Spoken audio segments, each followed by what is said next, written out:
श्रीमान त्रिपाठी जी। प्रणाम। महाराज जी, आपका एक प्रश्न है, ये काफ़ी बच्चों का भी प्रश्न है। महाराज जी, फ्यूचर को लेके बहुत चिंता होती है कि 5 साल बाद क्या होगा, जब मैं नौकरी अगर लगेगी नहीं होगा। महाराज जी, कुछ चीज़ें हमारे कंट्रोल में ही नहीं होती। महाराज जी, ऐसे में मन को, दिमाग को कैसे स्थिर रखें? देखो, जब भजन करोगे तो कल की चिंता का भाव खत्म हो जाएगा। ना कोई फीस है, किसी से किसी तरह की कोई फीस, और ना कभी ऐसे मांगना है। जिस हम परमात्मा की शरण में है, वो जब इतने बड़े हमारे परिकर को पोषण कर रहा है, तो तुम्हारा पोषण क्यों नहीं होगा?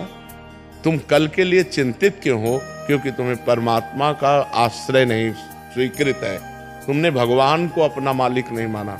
तो फिर जैसे जहाज ना हो और तैरना ना आता हो, फिर नदी में उसकी हालत क्या होगी, समुद्र में हालत क्या होगी उसकी, वैसी हालत है आप लोगों की। ना तो आपके अंदर ज्ञान है और ना भगवान का भरोसा है, तो अब ओवर थिंकिंग, भूत भविष्य काल का चिंतन, ये आपको तो परेशान करेगा ही करेगा। हम कहते हैं राधा राधा नाम जप करो और भगवान के आश्रित रहो, जब तक ब्याह न हो तब तक ब्रह्मचर्य से रहो। देखो आपका अंदर से क्या ज्ञान प्रकट होता है, एकदम आनंदित रहोगे बच्चा, एकदम आनंदित। मेरे पागलों, अगर हमारे आराध्य हमारे हृदय में प्रकट हो जाए, मेरे प्रिय जनों, मेरे प्रिय श्रोता, तो फिर स्वभाव, मन, रूप, गुण, चित्त और प्रकृति भी हमारी वैसी ही हो जाती, प्रवृत्ति भी वैसी ही हो जाती। हृदय में अगर हमारे आराध्य प्रकट हो जाए, और तुम कहो कि महाराज प्रकट कैसे होंगे? भैया, मन को अयोध्या बना लो, अपने चित्त को चित्तचोर के चरणों में चिपका दो, अपने भाव को गोविंद के चरणों में समर्पित कर दो, तुम्हारा स्वभाव मन का राममय हो जाएगा। मन की अयोध्या में राम जी प्रकट हो जाएंगे, मन की अयोध्या में राम जी का प्रादुर्भाव हो जाएगा। बोलो सीताराम, जोर से बोलो। फिर भी हनुमान जी से कहा कि आपको लंका जाना है, का चुप साध रहो बलवाना, पवन तनय बल पवन समाना। हे हनुमान जी महाराज, तुम्हारे अंदर पवन के समान बल है, तुम्हारा नाम हनुमान है, जिनका कोई अनुमान ना लगा पाए वो हनुमान है।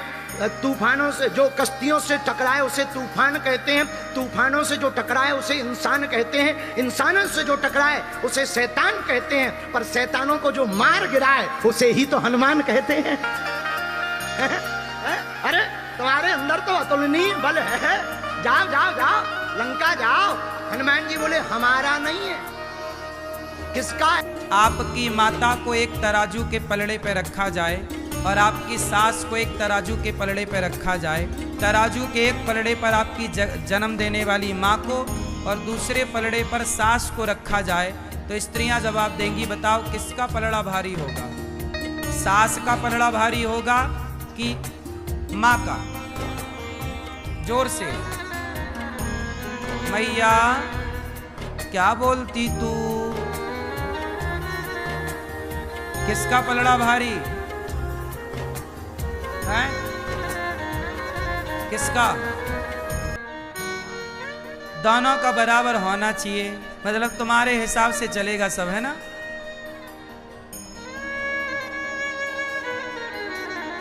राम का और रावण का पलड़ा बराबर हो सकता है? आप कहो नहीं जी बराबर होना चाहिए, नहीं हो सकता। जन्म देने वाली माँ, ये बात केवल स्त्रियों के लिए है, पुरुष के लिए अलग बात होगी। पुरुष के लिए ये होगी कि पुरुष को तो उसकी जन्म देने वाली माँ का पलड़ा ही सदा भारी होगा, जन्म देने वाली माँ ही सदा भारी है, उस माँ से भारी कोई नहीं। बोलो हाँ। लेकिन स्त्रियों का धर्म अलग है। स्त्री का धर्म अलग कैसे है? जैसे पुरुष का धर्म अलग होता है और स्त्री का धर्म, दोनों का धर्म अलग अलग है। अब स्त्री का धर्म क्या है? तुम्हारी माता ने तुम्हें पाल पोस कर बड़ा किया, उसके लिए धन्यवाद। सदा आप ऋणी रहोगी अपने माँ की भी। तुम्हारी माँ है, तुम्हें जन्म दिया है, तुम्हें उसको जरूरत पड़े तो अपनी जन्म देने वाली माता की भी बुढ़ापे में सेवा करना। कई बार भाई लोग नहीं करते सेवा, निकाल देते हैं, बेटा सेवा ना करे तो बेटियों को सेवा करनी चाहिए, यही धर्म है। पर सास और माँ स्त्री के लिए ये बात इसलिए कह रहा हूं कि तुम्हारी जो माँ है वो सिर्फ तुम्हारी माँ है, लेकिन जो तुम्हारी सास है ना, वो सास क्या है